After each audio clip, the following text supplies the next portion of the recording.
Chosen Chapters from the Velvet Paw of Asquith novels, also known as the Dooven Books, by Thomas Corfield. Read by the author.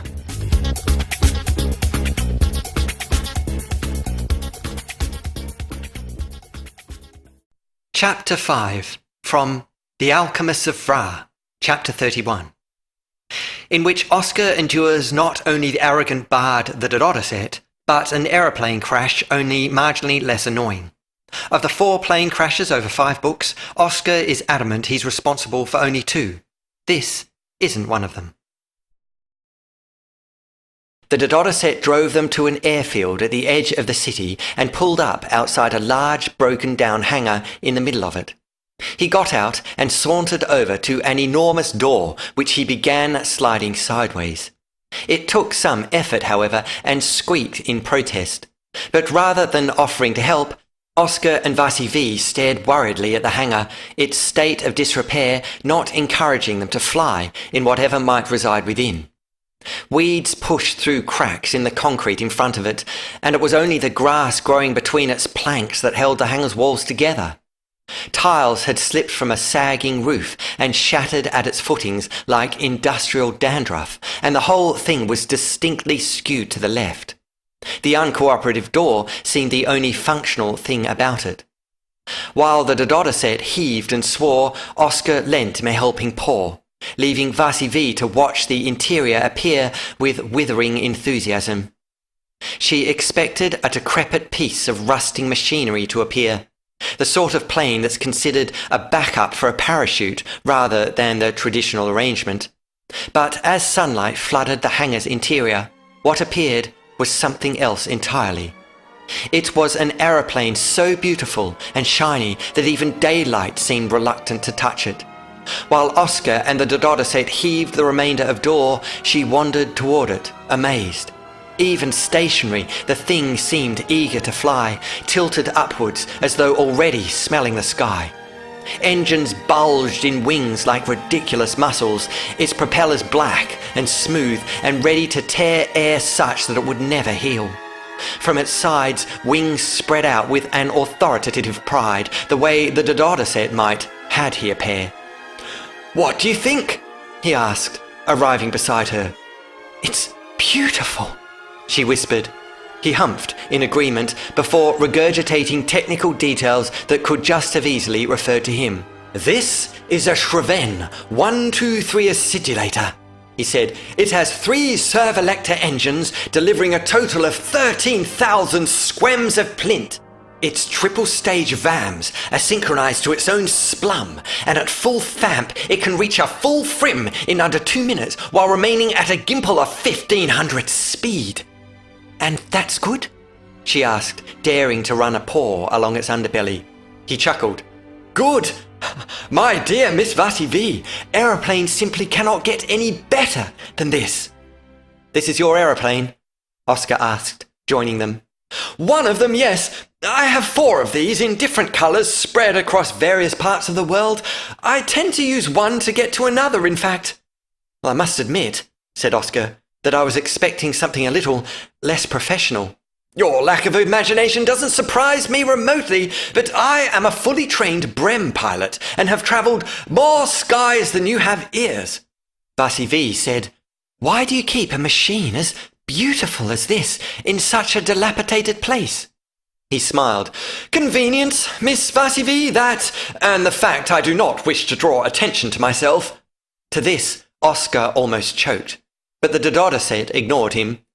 "These planes are very rare and unbelievably expensive, custom built, don't you know? They are safer in places such as this than on display in airfields more frequented." "Of course," said Vra. "Does it go?" Oscar asked, wanting to dispense with boasting and get the thing in the air. The Dodo-Sette did not ignore him this time and looked aghast. "Does it?" "Go." With a very intentional blink, the Dodo-Sette said, "Oh, this aeroplane goes, all right, Dooven. It goes beyond remark, don't you know?" Oscar said that he didn't, and would appreciate it if they dispense with the showing off and get airborne instead. Muttering at the degree of ignorance he had to tolerate, the Dodo-Sette opened a door and retracted some steps. After helping Vasivi aboard, he left Oscar to manage on his own. The interior of the acidulator was even more impressive than its exterior. Everything was upholstered in soft cream leather, embedded with dark buttons from the walls to the ceiling, which suggested they'd entered a very large and expensive mattress. There was a bar, an armchair, and even a bookcase secured with a seatbelt. The whole setup offered ample opportunity for further showing off, which the Dodo-Sette took advantage of while inserting himself into a pilot seat and going through a pre-flight check of button pressing. "The air you're breathing is distilled and bottled from the northern coast of Piam," he said, over some impressive hydraulic winds and expensive-sounding pre-ignition servo whirrings. "And the seats you're inserting your bottoms into are upholstered with the finest indigo Cavaron leather sewn by their owners, don't you know?" Oscar glanced at Vasivi. What's he talking about? Still flicking at switches and buttons, the Dodo-Sette asked, "Have you really not heard of Cavaron leather?" Oscar didn't answer and fiddled with his seatbelt in a manner suggesting he'd found part of the aeroplane that was poorly designed. "The seats," the Dodo-Sette explained, "are upholstered by the very owners of the leather." Because Oscar's fiddling worsened, Vasivi finished buckling him in. "Indigo Cavaron leather," she said, tightening his straps. "Surely you've heard of it." He shook his head. Surprised, she said, "It's the most famous leather in the world, Oscar. It's used to make the finest garments. Amoros colours, for example. You must have heard of it." Checking gauges, the Dodo-Sette said, "I suspect they don't make pantaloons from Cavaron leather, Miss Vasivi." She ignored him. "No greater prestige in leather can there be than from cows taught to upholster their own hide." "What?" cried Oscar. She returned to adjusting her own seat. "It's true. Cows upholstering their own hide? Nothing but the best," the Dodo-Sette said, giving his instruments a final glance. "But that's impossible." "Almost," Vasivi said. "Admittedly, it takes a very dexterous and career-oriented cow, which is extremely rare, being the primary reason indigo Cavaron leather is so terribly expensive." "The cow sews itself into a chair." The Dodo-Sette nodded and pressed some more things. "While it's still alive?" "Initially, yes," the Dodo-Sette said. "We didn't say it was pleasant, Dooven, just expensive." Oscar was lost for words. The Dodo-Sette turned to Vasivi. "He seems to know less about the world than you do, and yet you believe he's going to save it." While Vasivi glared at him, Oscar gaped at the extraordinary sacrifice his bottom was strapped into. Pressing a final button, the Shreven 123 acidulator burst into a song as refined as its interior. A moment later, with the tune rising, the Dodo-Sette eased the aeroplane from its shed and into bright sunshine. "Have we got enough fuel?" Oscar asked, straining at his seatbelt to try and see for himself, remembering his flight over Flumich. Vasivi said, "I'm certain the Dodo-Sette has ensured everything is in order. It's just that I don't have the best luck when it comes to aeroplanes." "In what way?" "Well, they have a tendency to crash." The Dodo-Sette laughed. "Dooven, I don't know what it is with you and destroying transportation, but if I were you, I'd start taking it personally." Although Oscar frowned, it didn't last long, because the Dodo-Sette aimed the acidulator at the end of the runway and began hurtling the thing along it. The tarmac was in a similar state of disrepair as the hangar, and it seemed the plane would be shaken to pieces before they'd get 100 paws across its potholes. But the acidulator had 13,000 squems of plint, which, with a yell of exhilaration, the Dodo-Sette ordered from its 3 Servolector engines. Not a second later, the 3 animals were slammed back into their seats as the aeroplane screamed from the runway and climbed at a terrific rate into the bright blue of sky. As the aeroplane leveled out, the world was already far beneath them, with Oscar and Vasivi shaken by their removal from it. The Dodo-Sette, however, was nothing of the sort. "Did you really have to do that?" Vasivi asked, looking through her window. "Was such a violent launch entirely necessary?" Their pilot turned and smiled, suggesting they'd entered his world and were now at the mercy of it. Actually, yes, he said. The engines need to achieve operating temperature as quickly as possible, and that's the way to do it. He glanced at Oscar. Surely you weren't distressed by such ascent, Dooven? Oscar said nothing, concerned his pantaloons now contained more than just his bottom. Wondering the same, the Dodo-Sette said, I hope you have not insulted my indigo Caveron leather upholstered seats. No more than the cow who cursed you while making it. The Dodo-Sette laughed before saying to Vasivi, Help yourself to a drink. You too, Dooven, as you appear to need one. Make mine a chilled hot fin, Oscar said sourly when she relinquished herself from restraint. She moved to the rear of cabin, placing a paw on his shoulder when she passed. But Oscar scowled, indignant at the Dodo-Sette and his sacrificed cows. I imagine this thing does chilled hot fins? He asked. Of course, the Dodo-Sette said, looking brave and in control of everything at the helm of his beautiful plane. But really, Dooven, you need to show a little more respect. This is not a thing, not at this price. It is not even referred to as an aeroplane. Those fortunate to own one call them acidulators. At the very least, one doesn't refer to a triple-stage Vam Splun synchronicity as merely a thing. I do. That's because you're ignorant. And they probably call them acidulators because they can't spell aeroplane. I assure you they can. Rather than rising further, Oscar felt a fatigue he should have dealt with a day ago.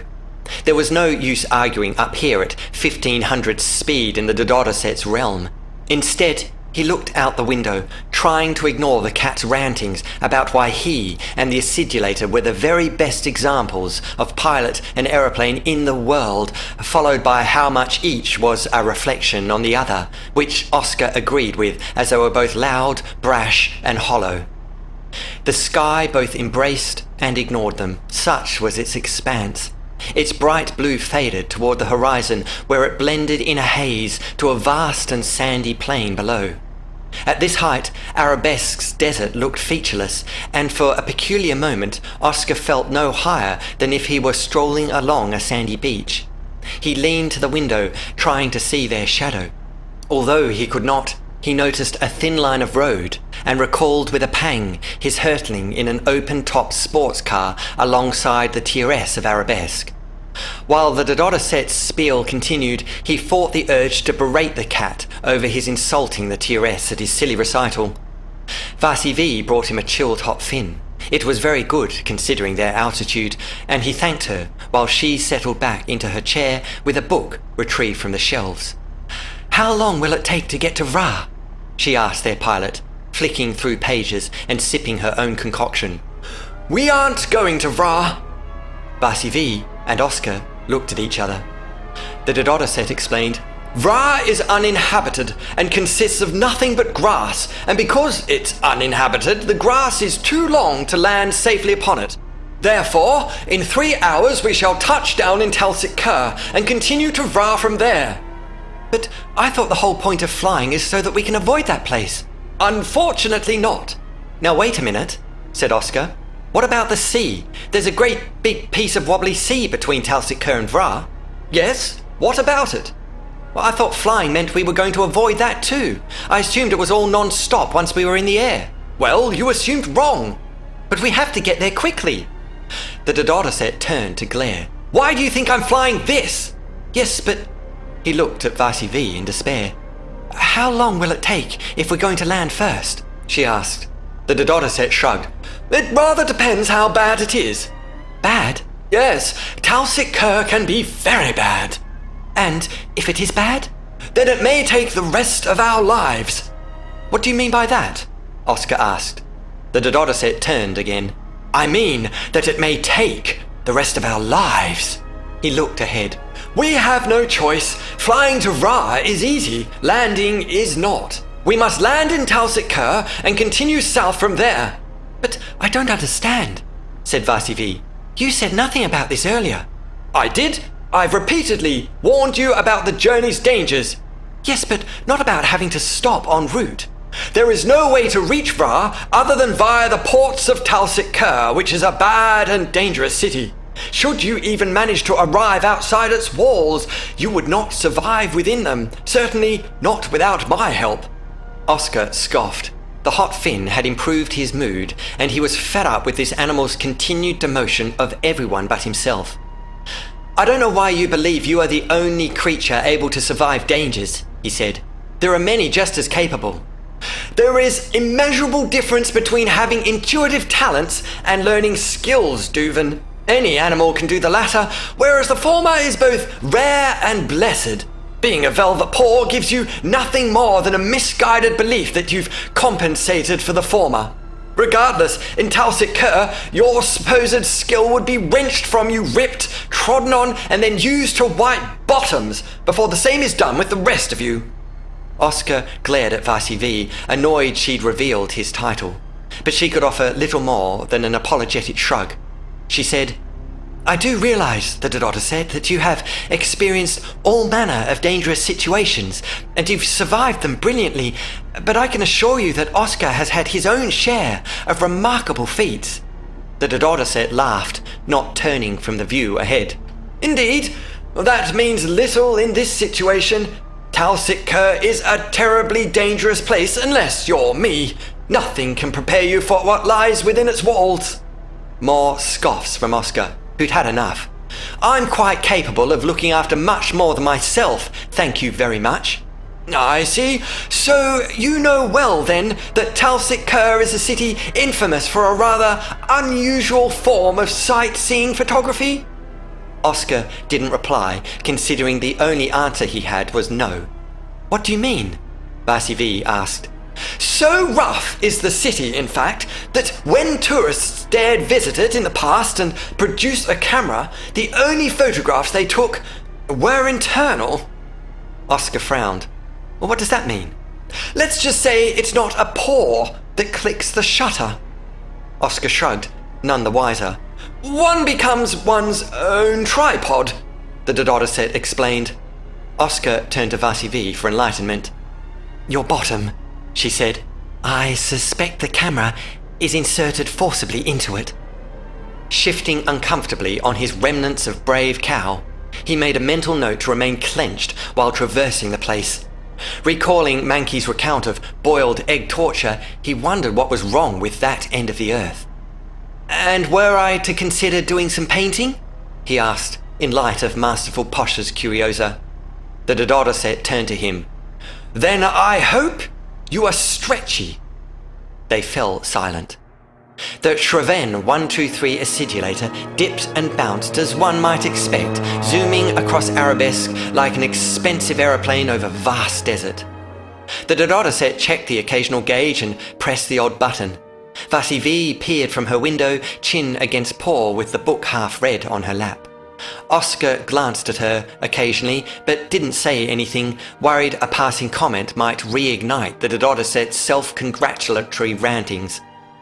Despite his concerns about what lay ahead, he was lulled by muffled roar and soon fell asleep, as did Vasivi. The Dodo-Sette, however, did not. He remained eager and alert, thrilled at hurtling into adventure. As he had on many previous occasions, he tried to find a rhyme for acidulator, but came up with constipator, which offered little potential even for him. Not that it mattered, for he was fazed by nothing, which was why he was a brilliant bard and superb explorer. Indeed, he'd poked the eye of peril and insulted its mother on numerous occasions, becoming rich and famous as a consequence. On the instrument panel, a light began to flash. This wasn't unusual. It was a light designed to flash, but not at altitude. He blinked at it. Its flashing indicated they had no fuel. He glanced at his passengers, who remained asleep. Its flashing bordered on casual, and he tapped it in case it was stretching. Muttering under his breath, he looked out the window on the off chance they were still on the ground, before wondering how he could break the news to his passengers without Oscar claiming victory prior to their slamming into desert, which, besides the obvious embarrassment, meant Oscar would have the last word. All three engines began to splutter, and the acidulator tilted downwards. The change in noise roused the cats. Oscar blinked sleepily and looked around, noticing something was different. And it wasn't just the Dodo-Sette standing before them and smiling sheepishly. He glanced at Vasivi, who'd noticed the same. "What's going on?" she asked, realizing the horizon was not where she'd left it. "We might have a bit of a technical dilemma, don't you know?" the Dodo-Sette said airily. "What do you mean?" asked Oscar. "I mean there's a dilemma of a technical nature that we have come into possession of." Oscar stared, realizing the cat had left the controls to fend for themselves, which, considering they appeared to be coming into land, left him dubious they were up to the task. "Are we there already?" he asked, hoping for an answer in the affirmative. "Well, it depends what you mean. Are we coming into land?" "In a manner of speaking." "Why is it so quiet?" Vasivi asked, which was an odd observation considering the volume of screaming wind. She pointed at the self-fending cockpit. "And why aren't you at the controls?" The Dodo-Sette glanced at it. "Yes," he said, thoughtfully. "I ought to be, but I felt it prudent to advise you of our technical dilemma first." Realization dawned on Oscar in a manner akin to assault. "No," he whispered. "Please, don't tell me we've run out of fuel." "Actually, no, we're fine on that front." "Then what's going on?" Vasivi cried. He approached, saying, "Miss Vasivi, please, you mustn't. Don't come near me. Get in there." She stabbed her paws at the cockpit. The Dodo-Sette hesitated. "Look, the thing is, in there," she screamed. "Get in there now." Oscar stood, keen to make him. "Miss Vasi..."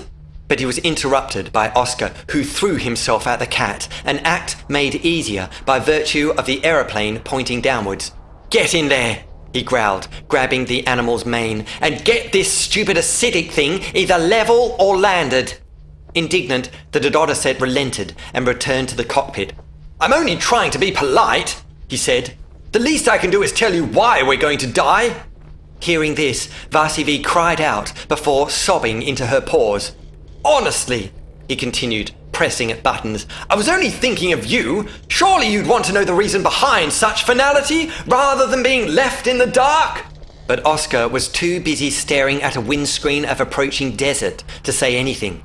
"Anyone would consider such courtesy admirable," the Dodo-Sette continued, still fiddling. "But not you two. Nothing's ever good enough, is it? I offer my services out of unadulterated selflessness, and you two do nothing but criticize and..." "Will you shut up?" Oscar cried. "What's going on? Tell me what's going on. Make up your mind. I can't shut up and tell you, can I?" Oscar grabbed his mane with both paws and scrunched it. "What's happening? You're really not very bright, are you? I was in the process of telling you before being shoveled back in here. You really ought to think these things through, Dooven. Plan ahead. Sort yourself out. Velvet paw or not, you're only embarrassing yourself, don't you know?" Leaning closer, Oscar hissed, "Now you listen to me. You get this thing down safely, and you do it now, do you hear? And if I hear even one syllable that upsets Vasivi further, I shall render your ears similar to mine well before we hit the ground. Is that understood?" The aeroplane was shuddering, and the propellers screamed as gravity won over their prior defiance. The Dodo-Sette glared at him. "I do this for her. Do you understand? I don't care if you do it for your mother. Just do it." He released the cat, who muttered while grappling with the controls. Staggering back to his seat upon a slope aspiring to vertical, Oscar reached for Vasivi, who remained buried in paws and not daring to look at anything about to slam into her at 1500 speed.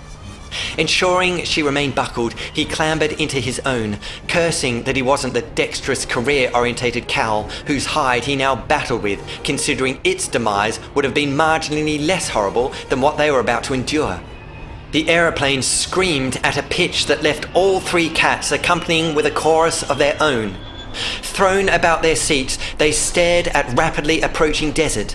Amid screams, Oscar glanced at Vasivi, wanting to take her paw and squeeze it, but couldn't because she gripped her seat in the absurd notion it might stop her being flung through windscreen. "I've done this before," he yelled, as the cabin filled with a pressure of sound. "What?" she screamed back, relinquishing her seat to wipe fleetingly at tears. "This," he said, indicating their coffin with a brief wave of paw. I've crashed 4 planes only recently. It's not as horrible as it seems. This bit's the worst. Once we hit the ground, you'll forget all about being frightened." The Dodo-Sette called out, "Brace yourselves! This landing's not going to be conventional by any stretch of the imagination!" Despite being shaken to pieces, he turned to Oscar. "You realize that if I pull this off, I'll probably be the greatest hero in the world?" "I thought you already were." "Please, the Dodo-Sette," Fussy V cried. "Please concentrate, please!" "But you'll bear it in mind," he yelled as the blur of ground rocketed towards them. There was no time for answer. With a whip and a crack, the aeroplane slammed into powdered rock, blasting a cloud of sand in an enormous aeronautical sneeze. Engines belted into ground and burst, splintering shrapnel and sending torn sheets of metal and severed shards of propeller ricocheting across its body. When wings bit into earth, the machine pivoted until they were torn free and discarded like bark from tree. At an angle, the fuselage hurtled sideways, its somersaulting staunched by hammering sand as the remainder of aeroplane rammed through dune. The wreckage slowed, rocked, and stopped beneath a rain of sand. Great chunks of expensive machinery settled in a creaking, snapping wilt of ordeal.